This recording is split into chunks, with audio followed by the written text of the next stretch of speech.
Once again, the front panel, original. That's the biggest imperfection in that grill cloth right there that I can see.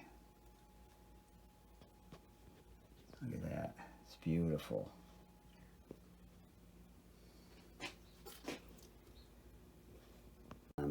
It's got all the blue caps pretty much.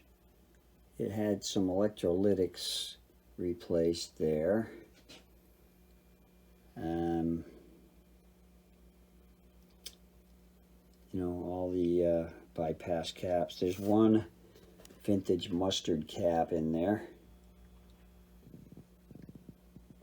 The blue is all the way throughout.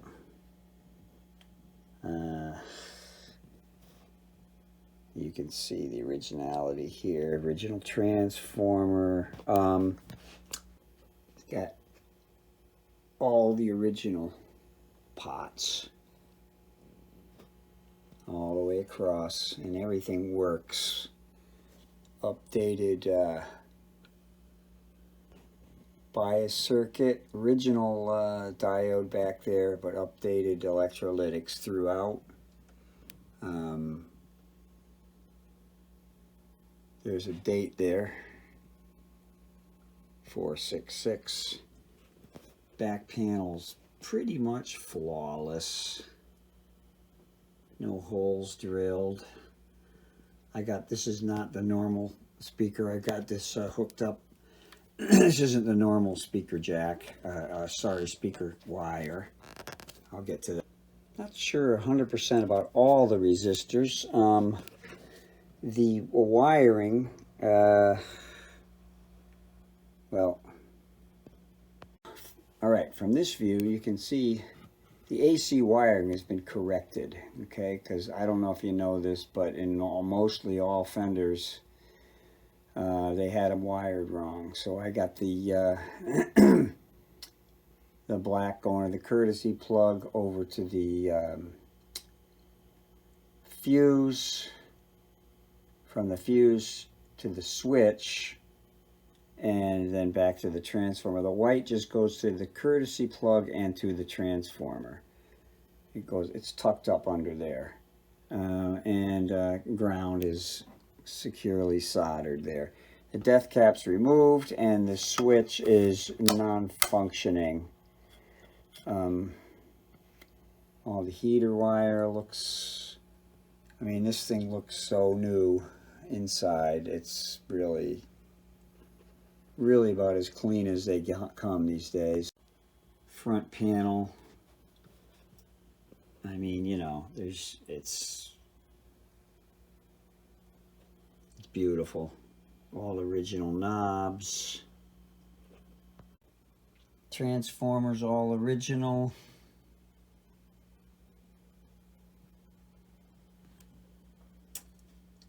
All the tube shields in place. These are, I forget what these are. Hang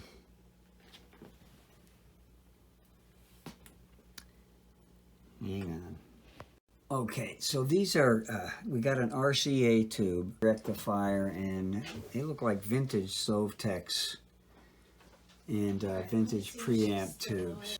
And this number here on the inside of the cabinet, and this number on the chassis match, for whatever reason that is. Back panels are all original. Original Tolex, original grill cloth, original baffle, original screws, fresh filter caps,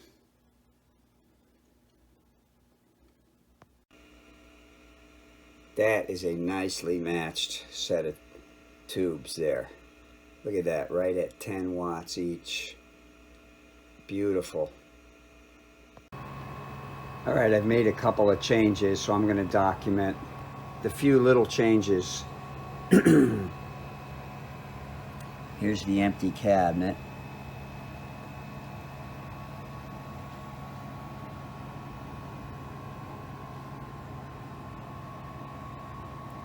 What's that? Oh, no, that's not goes with this. Cabinet's completely intact inside. This amp is featuring a very cool, fresh, reconed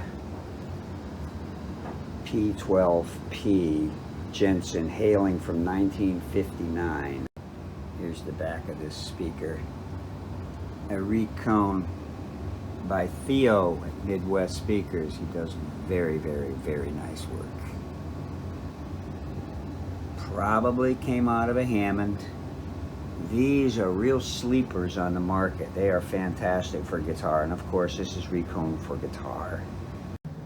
And here's the P12P, safely ensconced in this nice 1966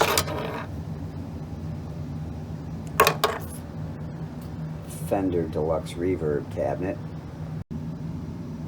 Note the lack of extra holes where the reverb bag,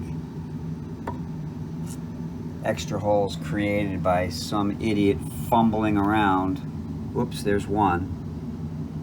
Fumbling around trying to get the bag back in and just, I'll just screw it in anywhere. And while we're ensconcing things, how about that nice reverb bag safely ensconced back in the cabinet. I tell you, if you want to ensconce something, you couldn't find a better ensconcee than this 66 Deluxe Reverb cabinet. Original bag, original tank. I did upgrade these electrolytics here. There weren't the original ones in there, but they were looking old and vintagey, so I just thought I'd just replace everything there. If you're looking for a museum quality, untouched, original deluxe reverb, look further, because this one has been upgraded and is bulletproof.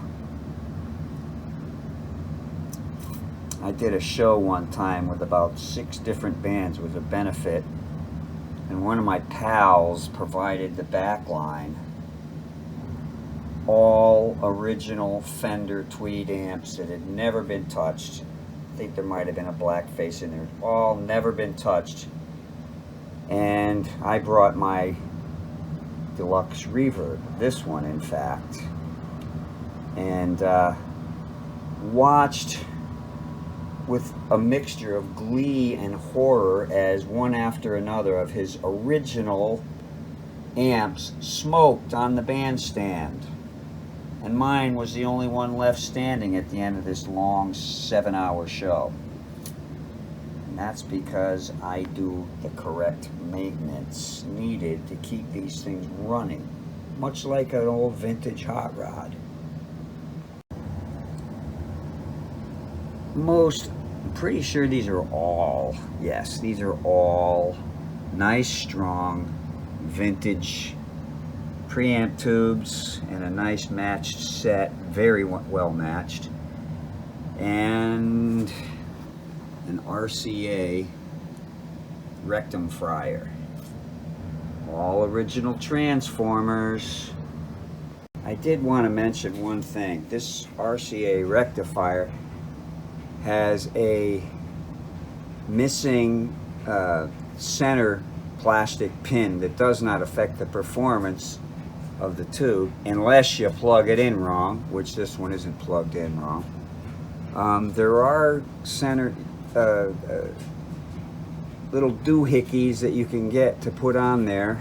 I don't have one handy, but I just wanted to let you know that there is a broken pin there in the center, and this is the best rectifier I have, so that's what's in there. So I noticed that rectum fryer, due to the lack of center guidepost, was a little bit loose.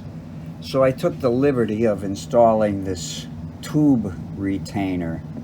Easily removed if you don't like it with one of these, something you find around the house. And this is the correct end to remove that with, not this end. All right, onward. By the way, it does have these rubber feet on here instead of the original ones. Don't know where the original ones are. Didn't like them much. What can I tell you? Okay, now what some of you have all been waiting for, and that is the sound test. And what better guitar to test a mid-60s Fender Deluxe Reverb than a 60s Fender Strat. I think this is kind of what Leo had in mind. You got the vibrato channel on 2.5, treble 6, bass 3.5, reverb 3, tremolo's turned down.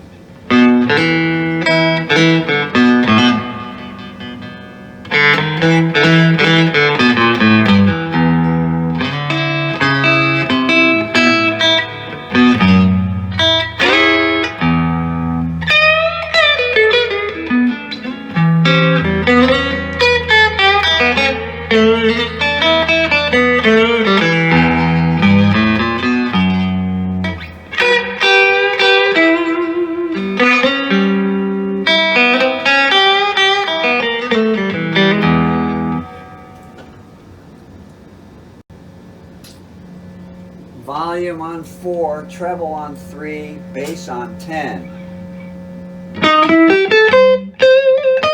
No reverb.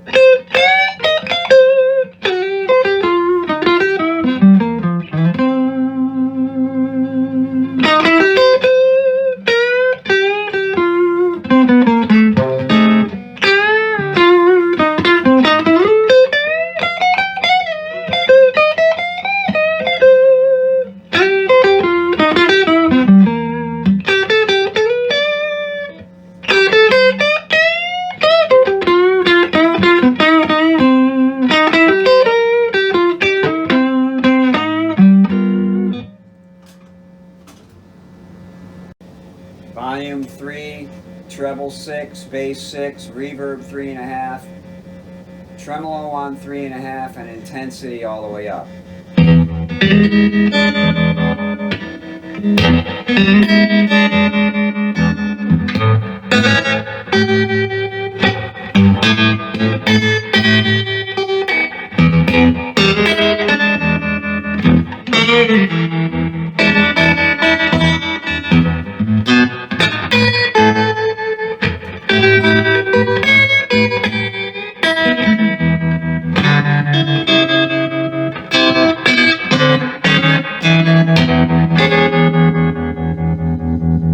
Well, that's it.